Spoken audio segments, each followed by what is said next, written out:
Salut YouTube, on se retrouve aujourd'hui pour une nouvelle vidéo qui va être le book haul de tous mes achats réalisés tout au long du mois de juillet. Encore une fois, pas mal de titres. Vous savez que j'achète toujours beaucoup de titres. Ce mois-ci, il y a eu en plus le Japan Expo. J'ai été très sage par rapport à d'autres années. Et on va démarrer tout de suite par les achats graphiques. Donc, hors le Japan, je ferai un petit focus après sur ce que j'ai acheté pendant la convention.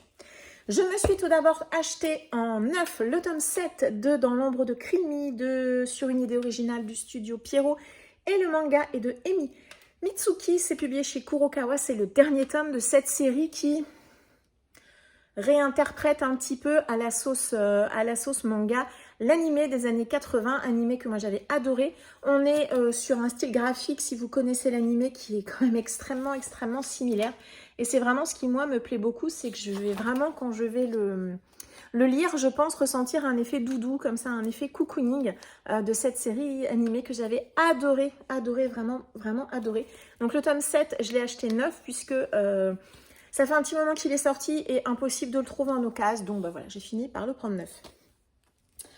Ensuite, mon mari a encore frappé, puisque il m'a pris les 12 tomes sur 13 de la série Gannibal. C'est publié chez Meian, c'est de Masaaki Nino Miya. Voilà, l'ambiance générale, on est ici sur un titre un peu horrifique, un peu fantastique, dans lequel on va suivre un policier qui est muté dans une petite ville comme ça au milieu de la montagne reculée, et il va tout découvrir que les habitants du village dans lequel il arrive,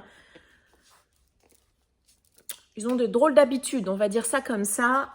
Voilà, moi c'est une série dont j'ai entendu pas mal d'avis positifs. Mais Yann, pareil, je trouve que c'est plutôt qualitatif ce qu'il propose. Et voilà, le style graphique me plaît bien. Alors on est sur un style quand même, je vais vous montrer ça, qui est à la limite du crayonné, mais moi j'aime bien. Et voilà, donc c'est un manga un peu fantastique, un peu creepy, qui me tentait pas mal. Et voilà, quand j'ai vu que la série allait se terminer avec son tome 13 mi-août, forcément, je l'ai mis dans la fameuse liste que je donne à mon mari.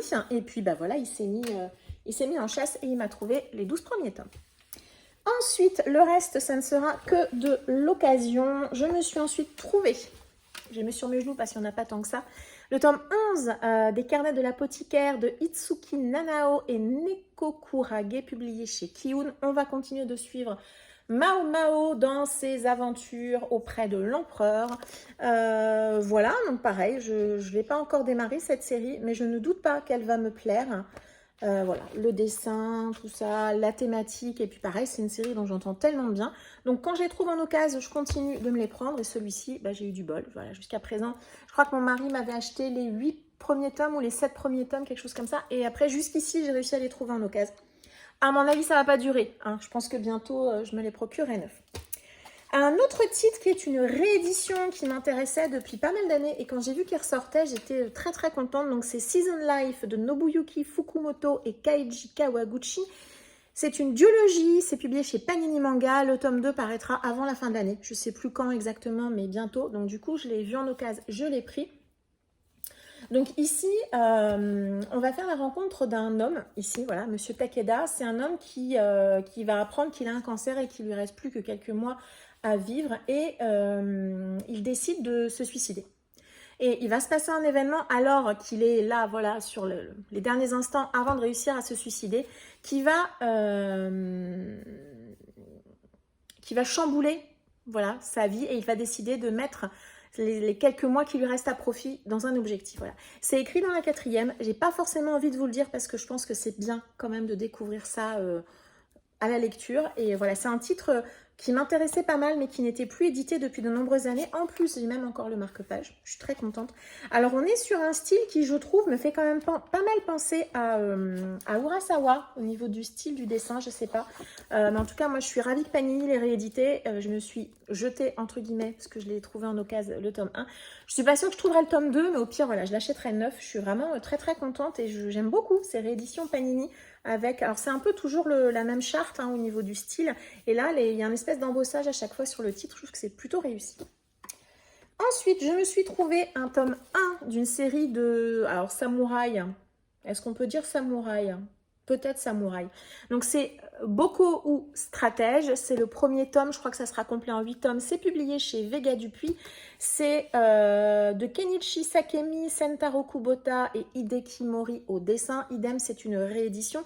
Il était paru en France sous le nom Stratège, une série que vous ne pouvez plus trouver. Donc idem, je suis ravie de le voir ressortir. Et ici, on va être dans des affrontements en Chine. Voilà, je pense que c'est du samouraï, hein, donc assez classique, un code de l'honneur, affrontement, combat, etc. Pareil, je trouve que l'objet livre, il est vraiment super agréable à manipuler. Une couve pas en soft touch, mais on s'en rapproche un peu. Et j'aime bien ce que propose Vega, donc je suis très contente de l'avoir trouvé en occasion. Je pense qu'après, ça va se compliquer aussi, mais voilà. On va passer vite fait en comics. Je me suis trouvé 2 titres de la collection Urban Comics, ces fameux comics réédition en version poche. Je me suis tout d'abord trouvé Les Seigneurs de Bagdad de Brian Kevogan et Nico Henrichon, je sais pas. Je crois que c'est un... Non, je dirais un post-apocalyptique, c'est pas ça. On est en Irak en 2003. Des lions qui sont emprisonnés dans le zoo de Bagdad sont libérés par les explosions. Et du coup, on va suivre ces animaux dans la ville de Bagdad. Voilà, donc c'est un titre qui est assez court, que j'avais repéré en grand format. Donc quand j'ai vu qu'il intégrait la collection Urban Nomad, j'étais ravie. Et je trouve que les dessins sont absolument magnifiques.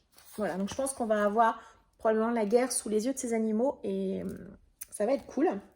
Et c'est pas fait exprès, mais je me suis trouvé Nous trois de Grant Morrison et Frank Quitely. Et ici, là, voilà, on est plutôt dans un espèce de... Là, on est dans le futur.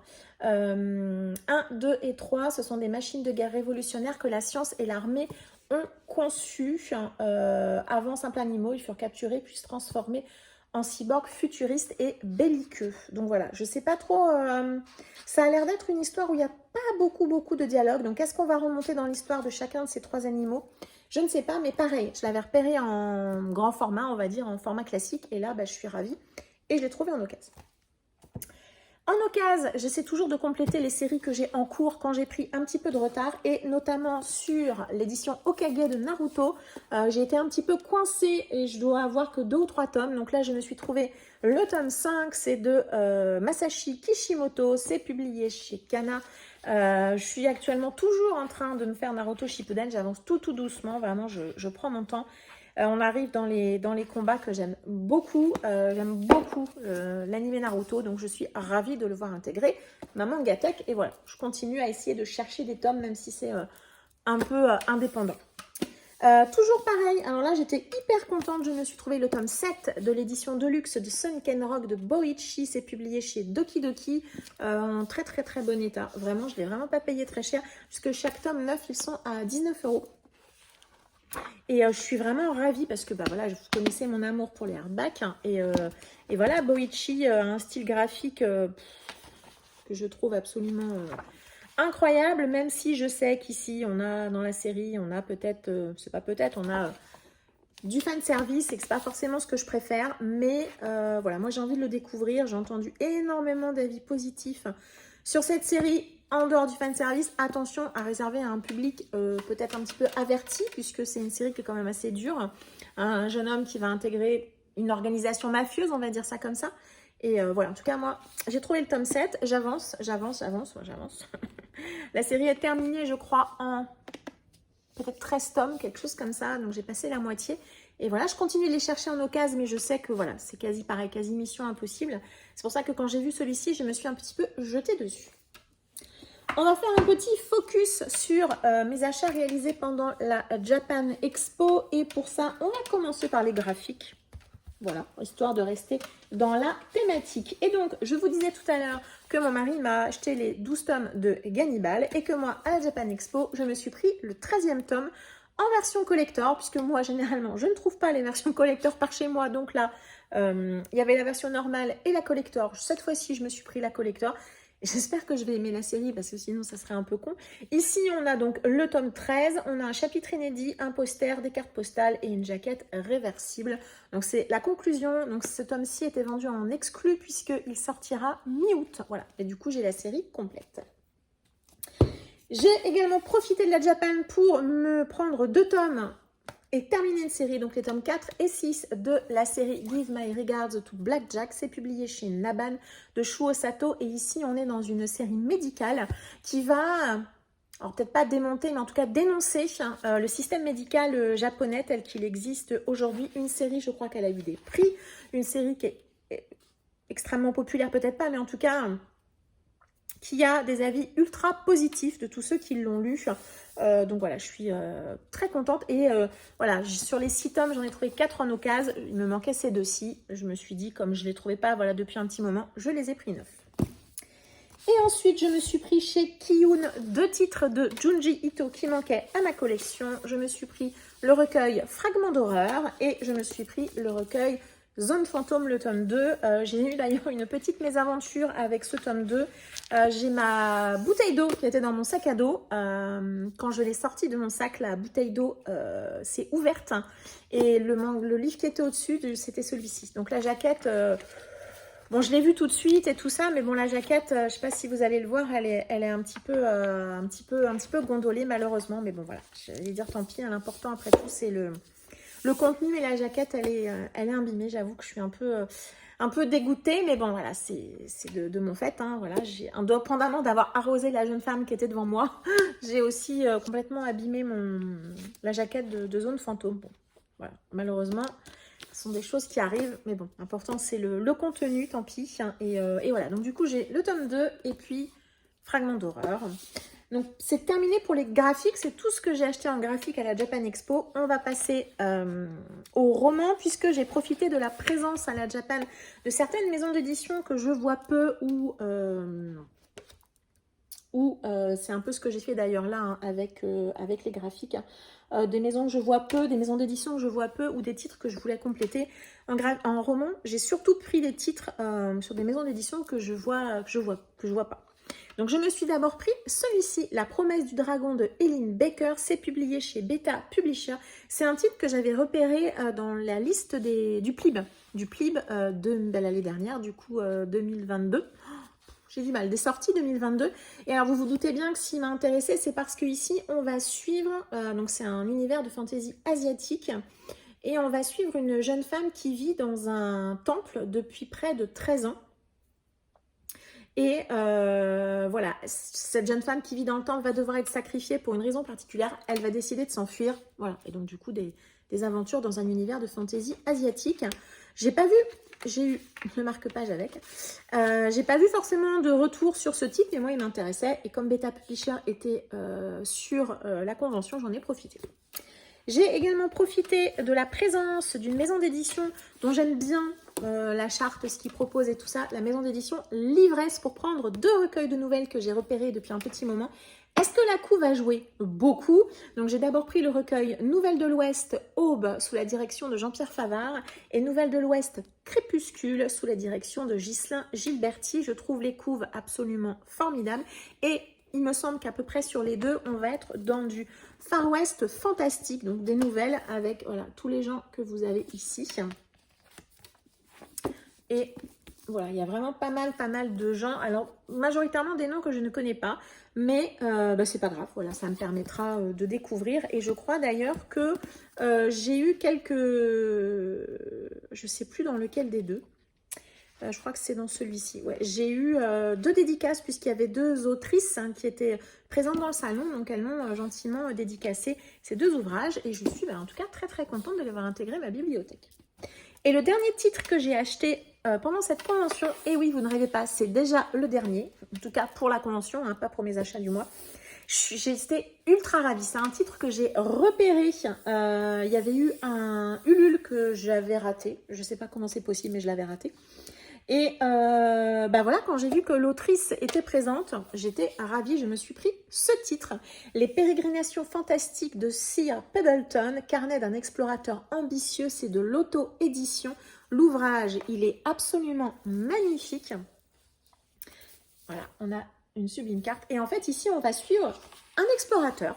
Voilà, un explorateur à travers le monde et toutes les créatures fantastiques qu'il va rencontrer. Voilà, par exemple, le monstre du Loch Ness en Écosse. Je trouve l'objet, et donc là en Irlande. Voilà, et là ici on a The Kelpie. Voilà. Et donc c'est comme ça à chaque fois que l'explorateur arrive dans un nouveau monde, et ben voilà, il va découvrir des monstres qui habitent dans ce monde. Donc là c'est l'Amérique du Sud. Voilà, je vais pas trop vous en montrer pour pas vous spoiler. L'ouvrage il est magnifique, vraiment en termes de qualité, en termes de dessin. Enfin je suis dingue de ce titre, je le trouve absolument magnifique. J'en ai profité également pour acheter 2 marque-pages. Puisque certaines des illustrations étaient, vous aviez des affiches, vous aviez, et donc des marque-pages, je crois que c'était que des affiches et des marque-pages. Mais franchement, je ne regrette pas, le livre, il coûte 35 €. Je ne sais pas, je crois qu'elle le vend sur Etsy, il me semble. Moi, j'avais un peu peur de l'acheter sur Internet. Je me suis dit, il va être abîmé. Et puis là, bah voilà, là, quand j'ai vu qu'elle était sur la convention, je l'ai cherché, vraiment, je l'ai cherché. Et je suis ravie de m'être procuré cet ouvrage qui est absolument magnifique. Vraiment, vraiment sublime.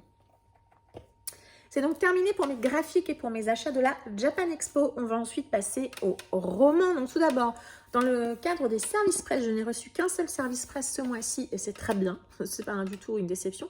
Biotaniste de Anne-Sophie Devriès, c'est publié chez Helios. Ça a été envoyé par ActuSF. Je les en remercie. C'est un titre que j'avais repéré en grand format. Je crois que je l'avais vu aussi dans le Plib, il me semble. Mais je l'ai repéré en grand format, principalement pour tous les bons retours que j'ai vus. Et ici, on est dans une société futuriste où, a priori, les femmes ont pris le pouvoir sur l'ensemble de l'humanité. Voilà, les hommes sont relégués au rang de reproducteurs. Voilà, je m'arrête à ça. J'ai vu énormément de retours ultra positifs et voilà, du coup j'étais intriguée quand j'ai vu que c'était dans les titres proposés par ActuSF. Ben voilà, je me suis jetée dessus, j'étais très contente. Ensuite, au niveau des kiosques, donc toujours, je poursuis les Agatha Christie avec ce mois-ci 3 titres. Donc, La nuit qui ne finit pas. Je crois que c'est un one-shot celui-ci. La plume empoisonnée, ici, eh ben je ne sais pas. C'est un Miss Marple, celui-ci. Et Carte sur table, qui est un Hercule Poirot. Voilà. Donc, je suis hyper contente, je vous l'ai déjà dit, mais j'aime beaucoup, beaucoup ces objets. Je pense que, ouais, il va falloir que je me lise du Agatha Christie parce que du coup, j'en ai quand même beaucoup maintenant. Et dans les sorties kiosques, je me suis acheté un autre titre exceptionnellement, puisque c'est une collection que je ne fais pas du tout. Mais quand j'ai vu le titre, je me suis dit, je ne peux pas ne pas le prendre. Je me suis pris Le vent dans les saules de Kevin Graham. Donc ici, c'est dans une des collections de chez RBA qui s'appelle Les contes de fées ou quelque chose comme ça en tout cas. Donc c'est une collection qui est assez au format plutôt poche où toutes les semaines vous avez un conte donc ils avaient commencé par Les Mille et une nuits, Le Petit Chaperon Rouge, etc. Et j'ai vu quand je suis allée donc pour chercher mon Agatha Le vent dans les saules. Voilà, vous n'êtes pas sans savoir que j'adore Le vent dans les saules. Je n'ai jamais lu malheureusement le texte originel. J'ai lu une ou même plusieurs version abrégée du titre et là a priori c'est la version intégrale, donc déjà j'étais hyper contente. J'aime beaucoup le format qui est tout petit, tout ça qui est très très très mignon, et en plus eh ben je savais pas, mais il y a les illustrations d'origine, donc ouais, je suis vraiment très très très contente de mon achat. Ça me donnera l'occasion de découvrir enfin le texte originel de cette histoire que j'aime vraiment vraiment beaucoup. Puis voilà, l'objet livre il est tout mignon, tout chou, donc je suis très contente de l'avoir trouvé. On va ensuite passer aux achats neufs. Au niveau des poches, il n'y a pas beaucoup de titres ce mois-ci. Je me suis pris un nouveau tome de la série, comment ça s'appelle ? Les Chevaliers des Highlands de Monica McCarthy, le tome Le Chasseur, pardon, c'est le tome 7, je crois. Bingo, c'est bien le tome 7. Donc, je poursuis cette série. Je vous l'ai déjà dit, quand je les trouve dans mon Carrefour, je les prends parce que au bout d'un moment, on ne les trouve plus, ces versions-là. Donc, voilà. J'ai craqué à la hype générale, c'est vrai. Je me suis pris Swan Song de Robert McCammon, de Monsieur Toussaint l'Ouverture. Et là, si vous me suivez régulièrement, vous me dites, mais Stéphanie, c'est le tome 2. Oui, alors j'ai acheté le tome 1 et le tome 2, sauf que le tome 1, je l'ai déjà lu. Donc voilà, j'ai choisi de ne pas vous le présenter. Comme ça, on aura l'impression qu'il y a un peu moins de livres. Donc j'ai choisi de ne pas vous le présenter. J'ai lu donc le tome 1 que j'ai beaucoup aimé. Et voilà, du coup, je lirai le tome 2 probablement d'ici la fin de l'année. Mais voilà, une série de post-apocalyptique avec des vibes vraiment, vraiment du fléau de Stephen King. Voilà, moi j'ai beaucoup aimé, beaucoup aimé le tome 1. Au niveau des titres neufs, ensuite, je me suis pris le troisième, Projet secret de Brandon Sanderson, Yumi et le peintre de cauchemar. Moi, j'ai pris la version collector du livre de poche. Je ne suis pas rancunière puisque je n'ai pas particulièrement aimé son second projet, manuel de survie du sorcier frugal dans l'Angleterre médiévale.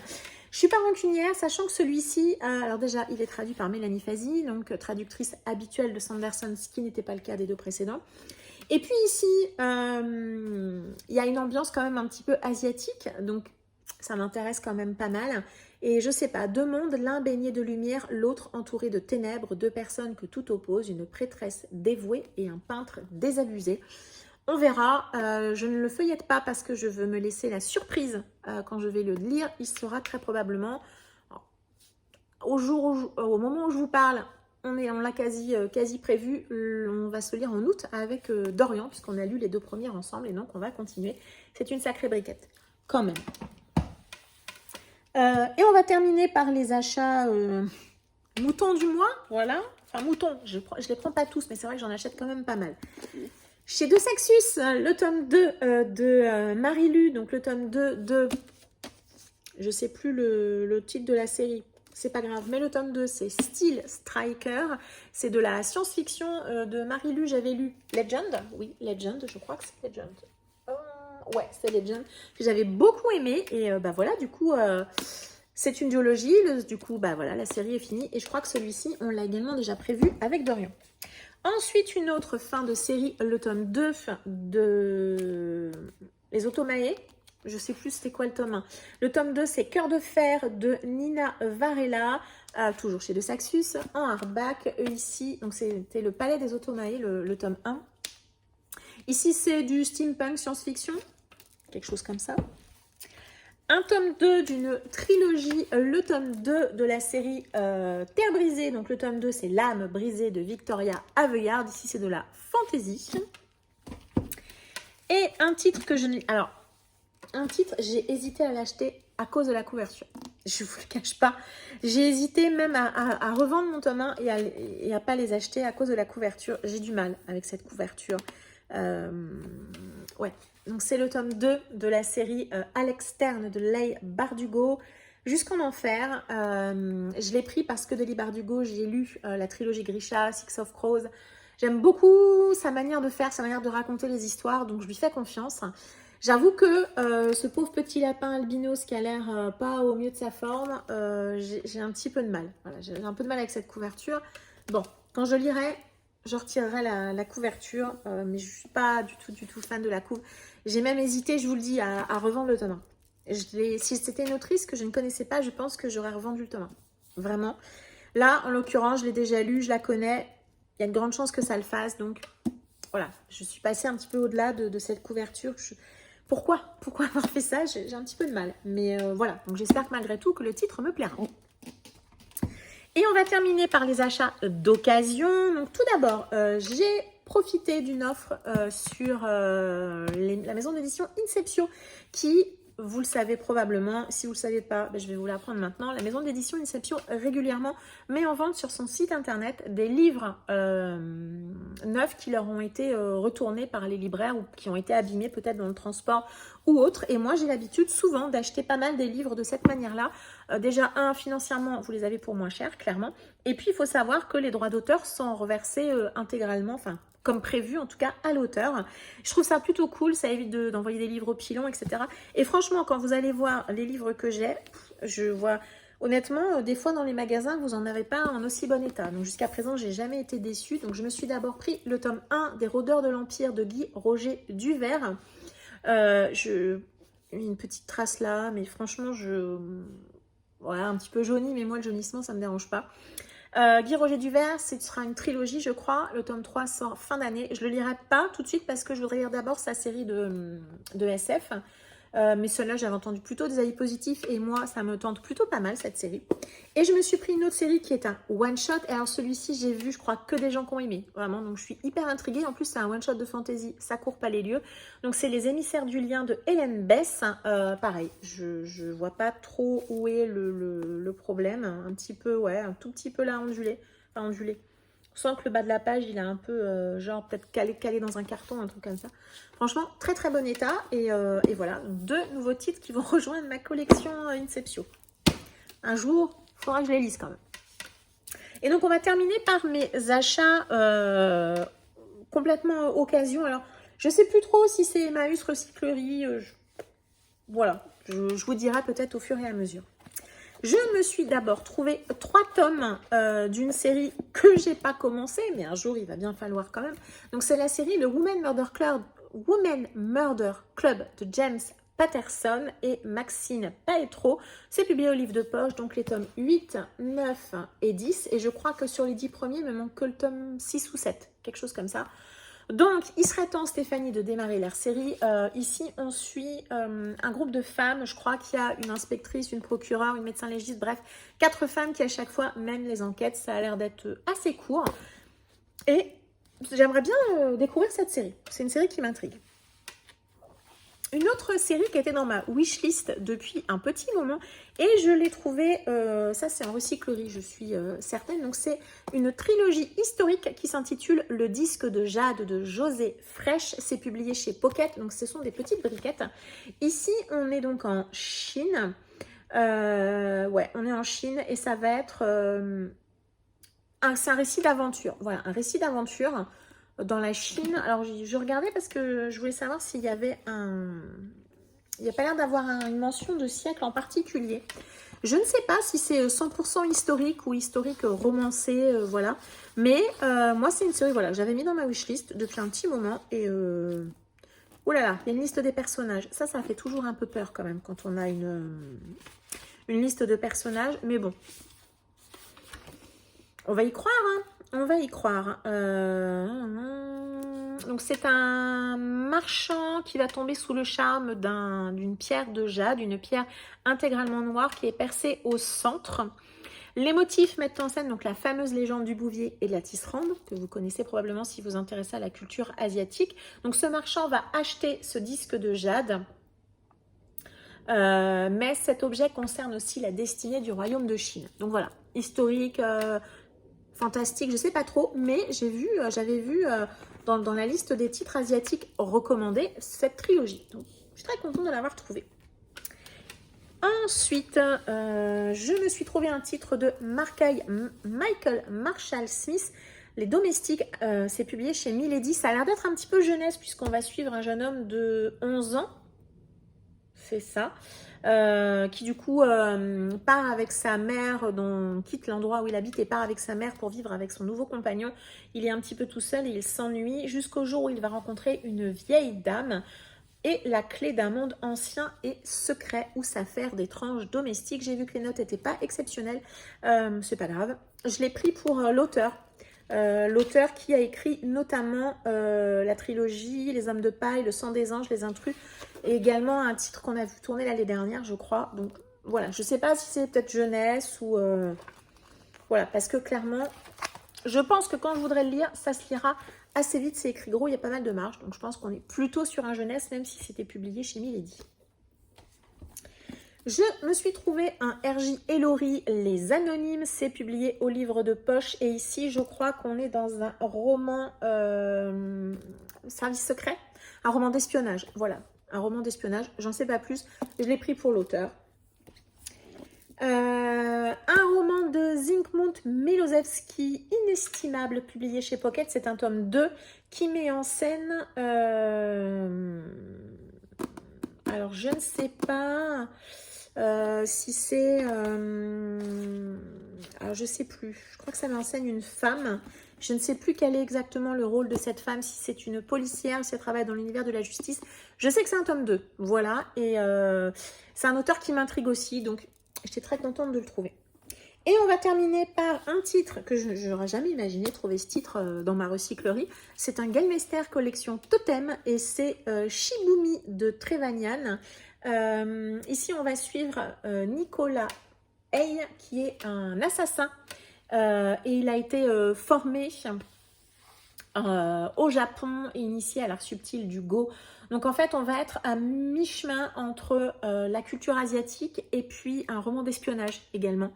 Voilà, je l'avais vu à de multiples reprises dans mon Cultura. J'ai failli l'acheter beaucoup de fois. Et là, franchement, quand je l'ai vu dans ma recyclerie à 50 centimes, vous vous doutez bien que je n'ai pas pu repartir sans. Donc, je suis repartie avec. Et c'est donc le dernier roman de ce très beau book haul à nouveau. Voilà, comme d'habitude, n'hésitez pas à m'indiquer en commentaire si vous avez lu certains des titres dont je vous ai parlé aujourd'hui. Si vous avez acheté beaucoup de titres ou pas en juillet. Bon, moi, j'en ai quand même encore acheté beaucoup, comme d'habitude. On va pas se mentir, mais je trouve que je tiens quand même encore à peu près la barque. Hein. Je promets rien, mais ça se maintient encore quand même s'il y a toujours pas mal de titres. Mais je pense que chez moi, il y aura toujours beaucoup de titres. Voilà, c'est comme ça. Ça fait partie de mes habitudes. Voilà. Écoutez, merci beaucoup de m'avoir suivi. N'hésitez pas à mettre un petit pouce bleu, un commentaire, à vous abonner si ce n'est pas déjà fait et à me suivre également sur Instagram où je suis plutôt active. Je vous remercie de m'avoir suivi jusqu'ici. Je vous souhaite une très agréable journée et je vous dis à très bientôt. Ciao!